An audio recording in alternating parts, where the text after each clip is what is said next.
sit home, get recharged, and go again.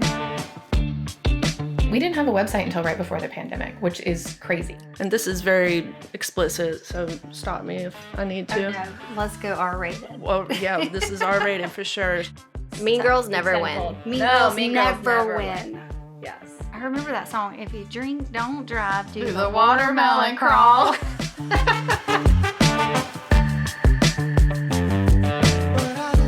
Hey everybody, meet Shoshana. She's the owner of Nourish. She's today's guest. She has no clue, or she had no clue until today, that I have looked up to her for a very long time. I met her through my friend Melody. She started getting spray tan in Savannah. She owns an amazing business, which I'll let her talk about. Nourish, tell everybody what Nourish is. So at Nourish, we make our own line of all natural body care and skincare products. So we've been in business over 20 years, started as a hobby for my mom, and I just took it and ran with it. So now we have 8 locations in the Southeast. Yes, there's a lot of love in the product. One particular thing, and just to jump right into it, her price point is amazing. So back in my broker days, I loved how affordable it was for me to go in and feel good about what's going on my skin. You know, bringing something home that didn't break the bank, that is so good on skin. So talk about like what made you choose that price point, because inflation is a real thing right now, and your stuff is still very affordable, but still very clean. Yes, thank you for that. I love it when people appreciate the prices. Yes. So I think just making it available for everyone. I grew up maybe with, I guess, less than most. Mm-hmm. So the idea of being able to allow somebody to have what I would consider a luxury product, and they're able to afford it, it makes a big difference. So, and we make everything too, so that's also helpful with a price point. We're not, don't have any middleman involved. So, yes. And my favorite product, I'll just put it out there, is the face oil. It's not too greasy, and I'm a very dry skin gal. And when I'm wearing my products, the tanning products, it doesn't strip it off. It really just helps it last longer. So the face oil, I like all the products, but the face oil is my favorite. So talking about ingredients, so you guys were doing green and clean before it was cool. Before it was cool. Yeah. Long before I do it know was that. cool. Yeah. So we've seen all the people pop up along 90s? the way. So my mom made her first batch of soap in 1997. Wow. Yeah. And I can remember that because it's the year I graduated high school. So. Wow. Yeah. So this really is a passion, a family passion. But now her and her husband have taken it, have ran with it, and it's so much bigger. How many stores do you have now? So we have 7 retail locations, so and then a 12,000 square foot warehouse where we manufacture, and then we also do web fulfillment from that location. Yeah, that's awesome. She's grown so much. I've seen the growth from, since I met her. And again, she's somebody I look up to. She had no idea. I just kind of watched her. And one particular reason why I just kind of like watched her growth and paid attention was, I think I've mentioned this several times on the podcast. I was a bartender, went to business owner, and now I'm a company owner.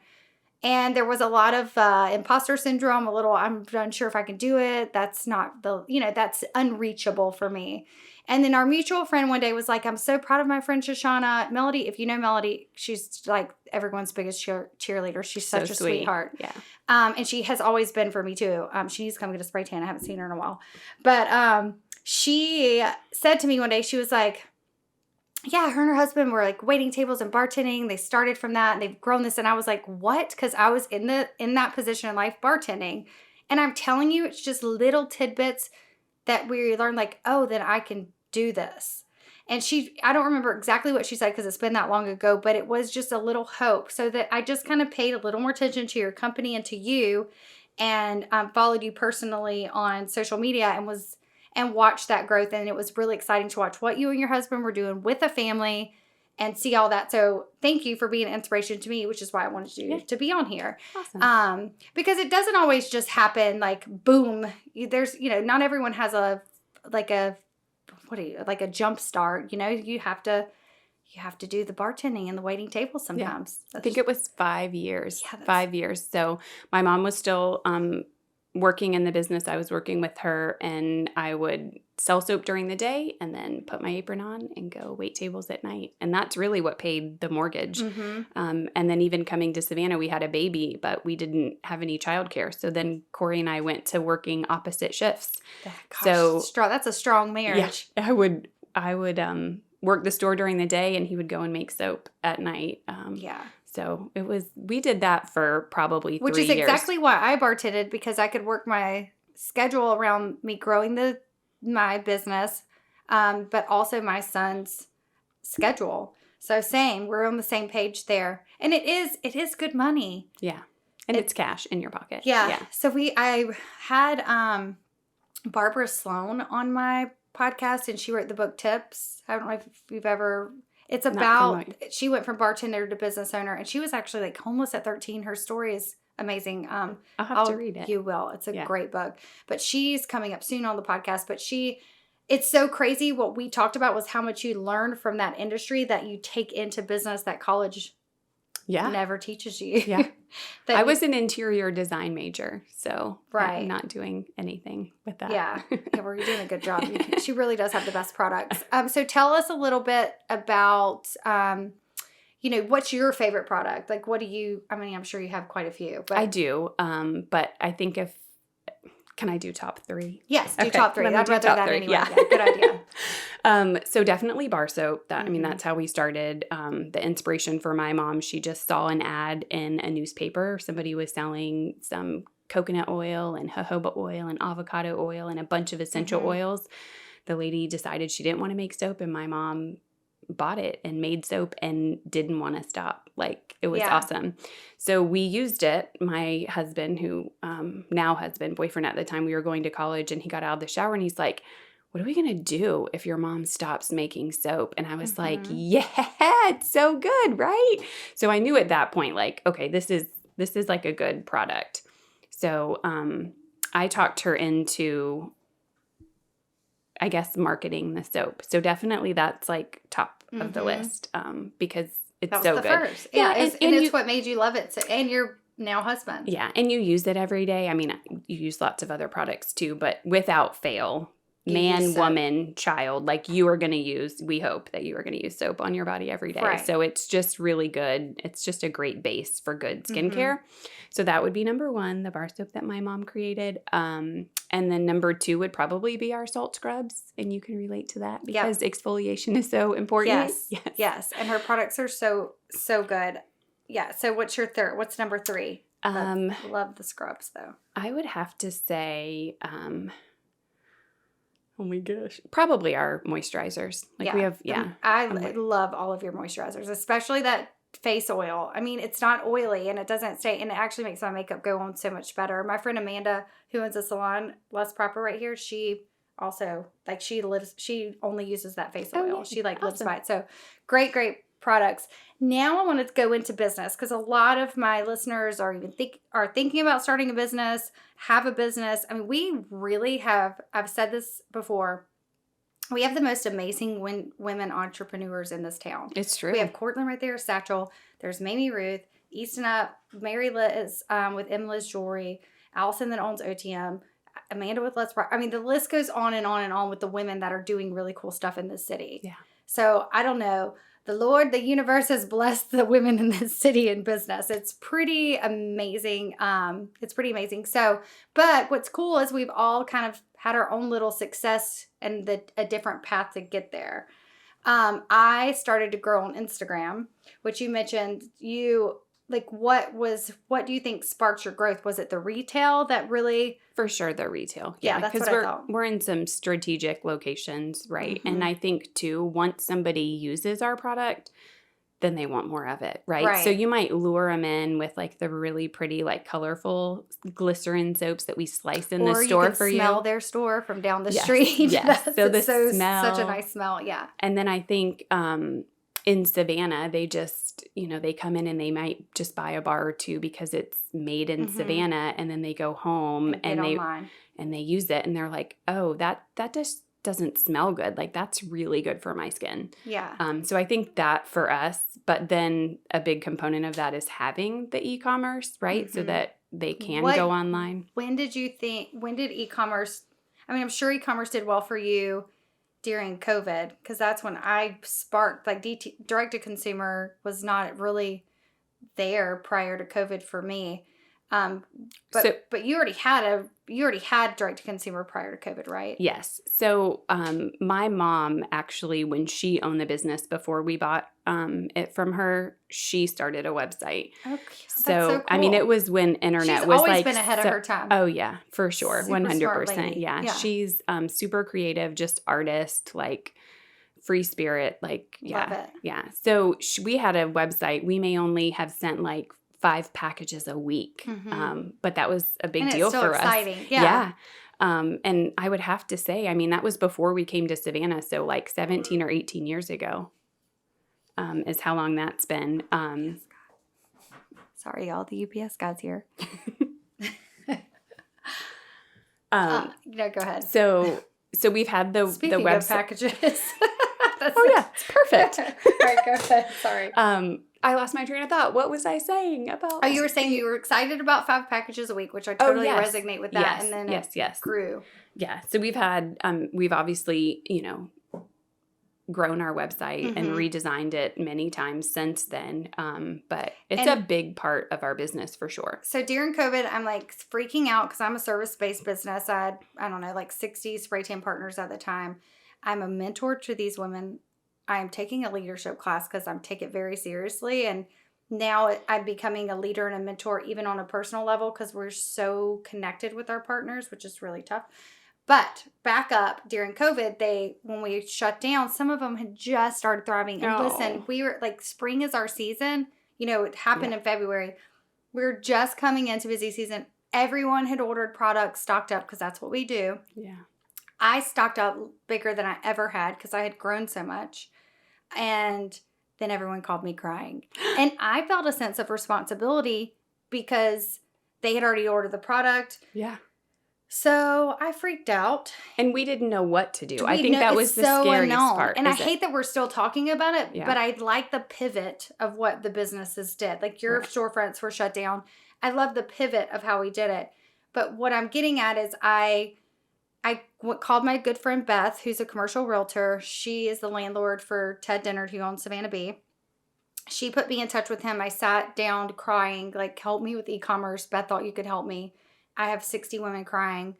I need to learn how to sell through I need to do something. He sent me to his department. His team, he is the best team. They helped me out so much, but he kept saying, you need to talk to Shoshana.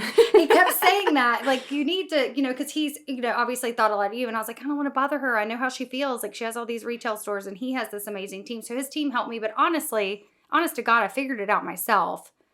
I did. Yeah. Like, I mean, I think we all just had to because nobody knew. Nobody knew. And no one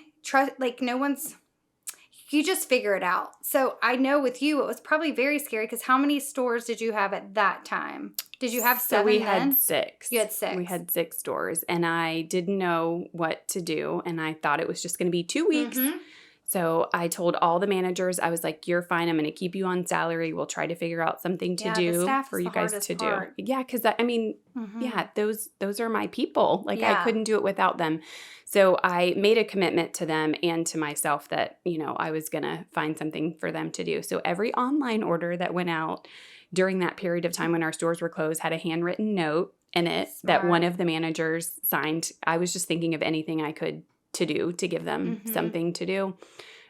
We also did sales every week online. I actually created 2 products. I walked in the back of our warehouse and I was like, what do I have here that I can put together that people can do at home? I did that too. Yeah. So we did a at-home soap making kit. So we sent them all the stuff and it's perfect for kids. And you also did something in the community. You gave away. I remember seeing that. Yes, at the very beginning. Yes, we gave away, I think it was like 1,800 pounds of soap. So we made a bunch of liquid soap. So much. 18,000 would have been a lot. Yeah. 1 extra 0. Yeah. So we did that. That was awesome. It just felt like the right thing to do. Yeah, it was good. I saw it. I saw it on the news. I saw it all over. It was very smart and very cool. So we did that. And then we did an at-home spa kit. So we sent everybody all the thing to make different face masks. Mm-hmm. So those were two things that I literally had to spend $0 to turn it 'Cause you already into had it money. there. Right. I had it there. And that's where my scrub and butter birthed, because I was doing tutorials because I was bored out of my mind. So I was doing tutorials for all the at-home products to try to push those. And then people were asking me, well, what body butter are you using? And I was using like some shea butter I'd picked up from Target. And I was like, I'm not sending people to Target. So I called one of my manufacturers and was like, can you send me, and I called it blending butter, because I was telling people how to, after they put their self-tanner on, to blend it on the problematic areas. My hands are really tan right now. I've had 60 spray tans this week. But it was to blend problematic areas. So what COVID did for me is it took me to this tutorial life, which I was not into before. And then I have a body butter now and we call it blending butter, but essentially it's a thick shea butter that we whip. So did anything stick that you made because it stuck? I ended up with a few more products during that time. Did you have anything stick? So it's funny that you asked that, because nothing stuck at the time. But we are going to bring back the at-home soap making kit, because enough people liked it. Yes. And I think it will go over really well. And they're not always going to want to make their own. Like I think that's just a fun thing to do with your kids, with your, I like that idea so much. Yeah. And then like the note making, have y'all stuck anything? Did y'all, I know that's really hard to do, especially with as much direct to consumer as you guys put out. We probably put out, that's our least profitable. It's kind of like a spillover, because now we do wholesale. So it's kind of like a spillover from our affiliates and from our wholesale. But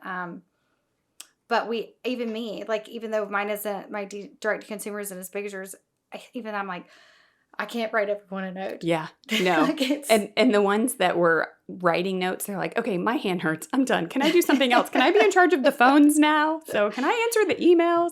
Yeah. So yeah, it was, they weren't happy about doing it. They were happy about getting a paycheck, I think, but they weren't happy about at the extent. Well, we don't write anymore, I feel like. So, and I hope, and like to put all that time into it, I wonder how many were thrown away. But I bet there were a lot of people who took the time to read it and were very thankful to get that handwritten note, and it probably put some good positive vibes out there that you got back. And that was the idea too, right? Like, we're all in this together. We're all stuck at home, and nobody knows Which is the what soap making is thing to is come. genius. Like, that's so smart. And the spa thing. All right. So what all cities are the stores in? So we are in Melbourne, Florida. That's our original location that I opened with my mom in the year 2001. And then we came to Savannah, and we have a store on Broughton Street, a store on River Street. We have the Midtown location on Abercorn. Which is ironically the one I go to the most while I'm over there. Parking. Isn't that weird? It's just so easy. Well, I live here. I could just walk to that one. I just end up, I think because it's visible. Yeah. I don't know. I end up at that one. I also always end up at the UPS or the UPS store. Yeah. I was so happy when they moved in. Yeah, I bet. It was right before Lucky's Market closed, but UPS opened. So I was like, okay, we've got this. Yeah. Yeah. Yeah, you're good. Yeah. It's a good location. And then we opened about 15 months ago in Pooler. So we're in Pooler Marketplace, and then Hilton Head and Greenville, South Carolina. So you're pretty much south. Oh, yeah. I like the sun. Yeah. Yeah. Yeah, it's smart. It's smart. I mean, I didn't know where. I knew you had 3 stores in Savannah. I didn't know Pooler until just now. So that's new. Yeah. I do not go to Pooler as often as I used to. My family's actually out there. We'll pass there, but now the roads are so different. I don't go through Pooler anymore. So Pooler is growing. That's crazy. Yeah. I mean, I know is that store doing really well? It's not. Pooler is growing. It is growing. And we do have a good customer base there. I just think there's a lot in Pooler. There's a lot. And it's a lot of like big chains. Yes. Yeah. Don't you love that downtown Savannah loves the little guys? Like we do not. The big box don't make it. Yeah. They just do not make it in Savannah. Yeah. Like people come to Savannah and want Savannah. Yeah. I love that. I love Charleston. I've been going to Charleston a lot because I'm doing some work there with my friend Meg. And Charleston's not like that. Like, we have so many similarities, but Charleston loves the Louis Vuitton and they're a little bougier than us. Yeah. But we have tried. How many big box you've been on Broughton Street? How long? 16 years. Yeah. So if you've never been to Savannah, a lot of my listeners are from this area or know me from somewhere because this podcast is very new. But if you're not from Savannah, Broughton Street is the shopping street downtown. And we had this big developer come in and try, and Shoshana's been Raise here the for rents. Yeah. I mean, all the things. Ugh. And it is so funny that nothing made it nothing. Yeah. I mean, it's sad and funny. H&M is still there, but like, what else could that be? It's humongous. Like Urban Outfitters has always done well. Yeah. I think it's a good price point for, which is why. But like Victoria's Secret, the Loft, like what else was there? I don't know. It's like all the big. Yes. They just didn't make it. Yeah. Tommy Bahama. Like it just is not. It's not Charleston, which I love. I love Charleston. Like I said, I'm not putting down Charleston, but I just love that the people who come to Savannah want the Savannahans. They do. Yeah, we were talking the other day, thinking that we might be like the oldest local store downtown. I couldn't think of anyone else that's still on Broughton Street because some stores left when he came in and started buying up the street. So you and Savannah B. So he opened, because Ted opened like maybe a year or two after we did. That's right. Yeah, it was very new because So you probably are. You're totally right. Mm-hmm. Well, that's very cool because Zia's not there anymore. Zia had been there a long time. Yeah. But it's filling up. I got really nervous for a little while, not because our business was affected. We've got a really great customer base and just There was a weird period. There was a weird period. And I think just walking down and there being so many empty buildings, but walking and sweating downtown today with these teenagers, like a lot of the spaces are filling up. I mean, it's been a minute since I walked on Broughton Street. Yeah. It's my shopping street. It's where I go. It's walking distance. You are a staple of Broughton Street and you do very well. So if you're ever in Savannah, she's also on River Street. She's in a great location. Actually, somebody tried to steal it. Remember that? Yes. And I was like, I like her. This is so weird. But somebody tried to buy her out of the lease because she's in such a great location. And River Street's kind of funny. Nothing becomes available. I mean, the businesses that have been down there for years. But this new development came, JW Marriott, and there's a lot of foot traffic. It was super smart for her to move there. And then someone tried to buy her out. And I was like, it was tempting. I know, but you know how awkward I felt calling you, being like, okay, hello. Haven't talked to you in a while, but how would you like to be bought out your lease? I mean, I think it was before we even moved in, right? Or had we moved in? No, you had. We had. You'd already put in the work and you were there. I hit you up 2 different times because I was like, I'll say it, but I'm not a hard salesperson. So I was like, here's the deal. I could care, do the numbers. If it makes sense for you, you do have Broughton Street. And she decided to stay. And I honestly think that's smart because it's hard to get in down there. And it is with the JW Marriott. It's just growing. Yeah. We have a good spot. Yeah, that's so smart. And it's such a cool looking, like you did such a good job. It's similar, but also totally it's different. River Street. I feel like it feels very like River Street. It's such a cool spot. So if you're in Savannah, definitely you can find her in 3 different places, including Pooler. Get off the plane and find her near the airport. So do you wholesale or do you just do a little bit, not a lot. I think knowing our customers and being able to educate them, whether it's from information on our website or just through our salespeople, is just the best. We also don't use preservatives. So us being able to monitor and rotate the products, they do have a great shelf life, but not forever. I mean, it's not going to last as long as... Yeah, we don't use any heavy preservatives either. So we have 1.5 years though. Yeah. Unopened. We seal it. Yeah. That's the best we can do.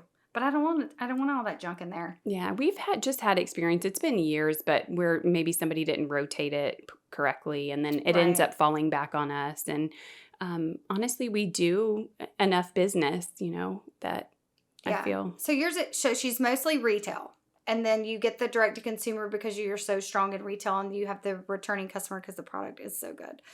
So that's just totally. That's why I wanted to have you on here because. Like Elizabeth, I had her from Satchel. She didn't build a website till COVID. Oh, she was all just custom bags, local. Like, it's just amazing to me the different routes. Wow. that all of us have taken, all of these amazing female entrepreneurs have taken to get the success, like knowing the business, knowing which route to go, building on that. And then, like you said, like you do a little wholesale, but you focused on what was important to keep the freshness. I love that. So how do you, if there's a person out there and they're trying to grow, like, is it all just through retail? It's just you keep the customer data and reach back out to them after? I think for us, well, first and foremost, I think having a good team for sure. Absolutely. Like having people who are customer service focused, which has gotten harder and harder to find. But they're still out there. You just have to work harder to find them. Yeah, work harder. I feel it. So getting good people that are going to actually like educate the people on why the products are good. And then, just we have a great website. We just redesigned it a year ago. Still tweaking it to this day. And we do email campaigns. So we try to capture as much information as we can without being super invasive. So we've always done email campaigns. I think it's probably been 20 years of emails. So we've got all of that still in our system. That's and awesome. Then we launched a new point of sale that has a loyalty program. So we need people's phone numbers in order to get loyalty. So that's another really great way. Smart.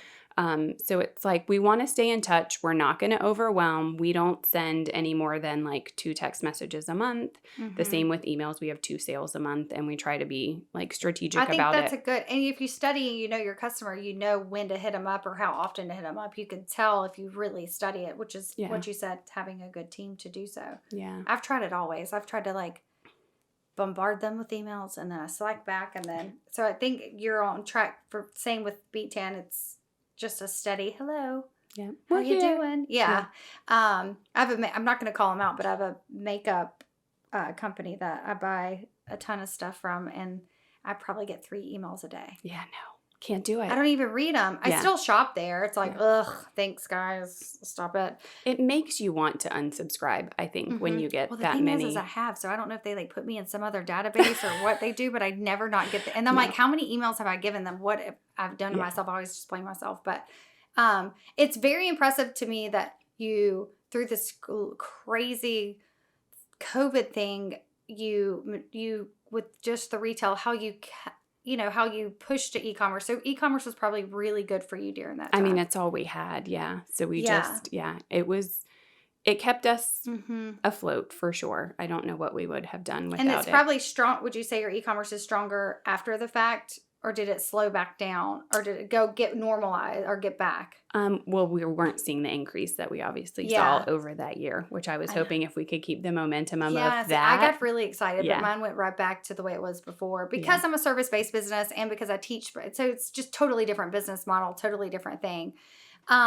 So you guys were in Florida, moved to Savannah. What brought you to Savannah? I don't think I've ever asked you that. No, we love this city. So when my husband and I were dating, we worked at a steakhouse together, waiting tables, and they were opening a restaurant here. So it's Logan's Roadhouse. Yeah. So it's not there anymore, but it was the one on Abercorn. Yeah, I used to take Gavin there. Oh, yeah. We used to live over that way. It's so funny. Every time we drive down Abercorn, Corey will look over and be like, oh, there it was. Aw. But we were very new, like hadn't even been dating a year, and we left Orlando, which is where we met, and opened the store here. Aww. And we weren't here for very long, but I just loved it when we were here.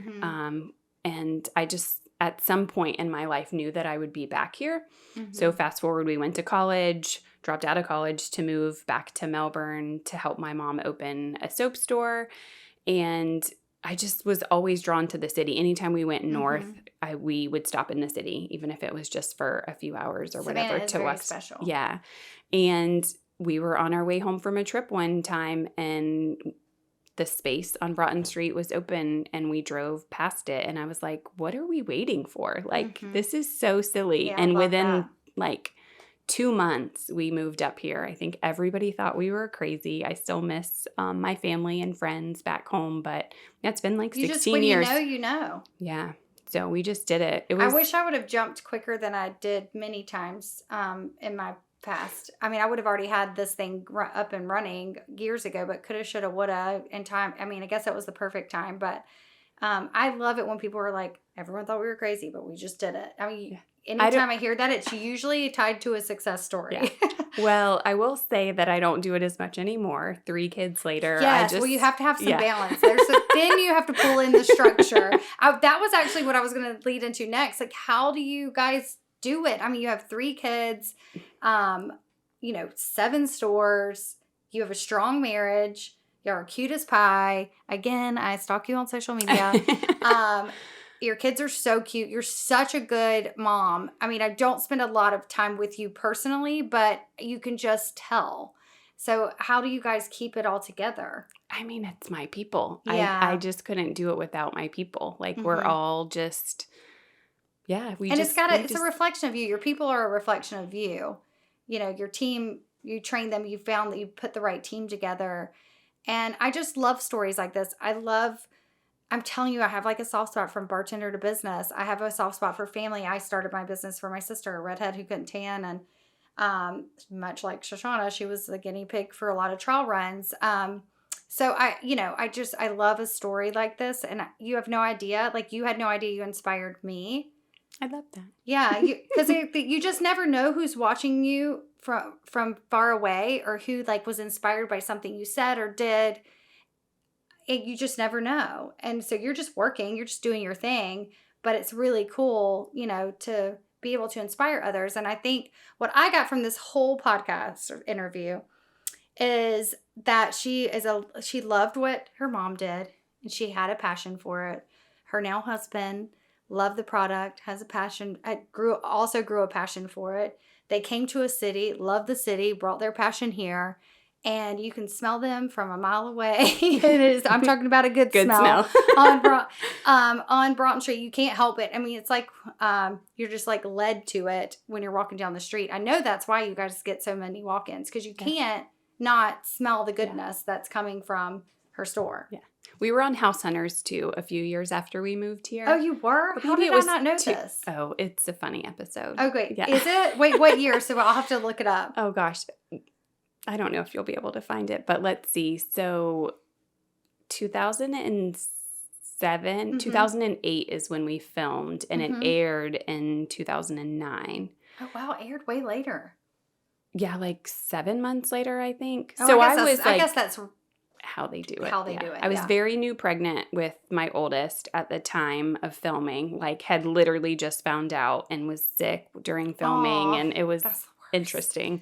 And then it aired, I guess he was probably like 4 or 5 months old. So yeah, it was a little bit later, but that brought a ton of business to us. Oh, I bet. Yes. Dude, I mean, that's a really cool thing. Yes. That's a really cool thing to get out there in the world. So that's and well deserving, like all the hard work and like the trust in the product and the branding yourselves to just be like, let's get a stand, let's do a store. Like that is huge. It took me forever to open up a storefront. I was terrified of retail because I was service-based. Yeah. I was terrified.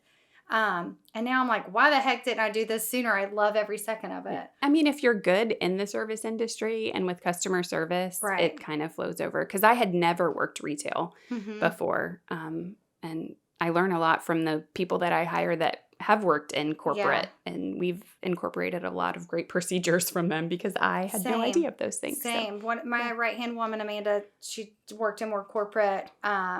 It's so cool how you tie in everyone's strengths and that part of it, which is why I'm taking this leadership course because I want to be able to I don't know. I think it's also good to just sharpen your skills. For sure. Every year. Well, I will wrap it up, but if you could tell anyone out there, like one thing who doesn't know if they can do it, they have a passion, they're not sure where to go, if you could just say one thing. I know I'm putting you on the spot, sorry. No, I got it.